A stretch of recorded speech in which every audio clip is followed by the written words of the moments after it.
नमस्कार दोस्तों, समाचार टाइम्स हिंदी में आपका स्वागत है। आज हम आपको केरल के राजनीतिक गलियारों से एक बड़ी खबर बताने जा रहे हैं। केरल के मुख्यमंत्री पिनाराई विजयन की बेटी वीना टी गंभीर धोखाधड़ी के आरोपों में घिर गई हैं। सीरियस फ्रॉड इन्वेस्टिगेशन ऑफिस यानी SFIO ने उन्हें इस मामले में आरोपी बनाया है। वीना पर आरोप है कि उनकी कंपनी एक्सोलॉजिक सॉल्यूशंस ने Cochin minerals and rutile limited यानी CMRL से बिना किसी वैध सेवा प्रदान किए लगभग 3 करोड़ रुपए हासिल किए। SFIO की गहन जांच में पाया गया कि एक्सोलॉजिक सॉल्यूशंस और CMRL के बीच एक औपचारिक समझौता तो हुआ था, जिसके तहत ये भुगतान किए गए। लेकिन हैरानी की बात यह है कि एक्सोलॉजिक सॉल्यूशंस द्वारा CMRL को कोई भी सेवा प्रदान नहीं की गई। SFIO ने इस अपारदर्शी लेन देन को धोखाधड़ी माना है।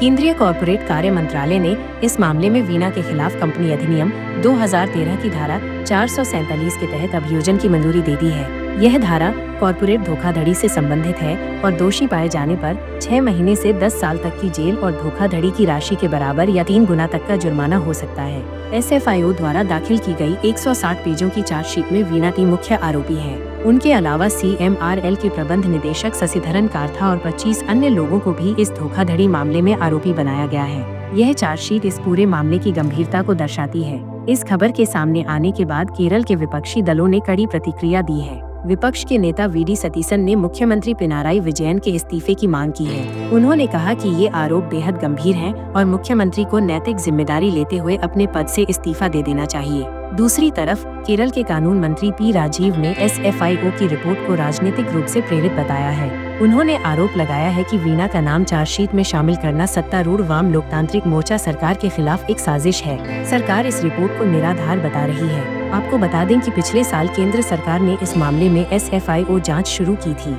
इससे पहले प्रवर्तन निदेशालय यानी ED ने भी मनी लॉन्ड्रिंग का मामला दर्ज किया था और 2019 में इस सिलसिले में छापेमारी की थी। ED की पिछली जांच के आधार पर ही इस मामले को आगे बढ़ाया गया और अब SFIO ने चार्जशीट दाखिल की है। इस पूरे घटनाक्रम पर सबकी निगाहें टिकी हुई हैं। यह था केरल के मुख्यमंत्री पिनाराई विजयन की बेटी वीना टी पर लगे धोखाधड़ी के आरोपों का पूरा विवरण। इस मामले में आगे क्या होता है, इसके लिए बने रहिए समाचार टाइम्स हिंदी के साथ।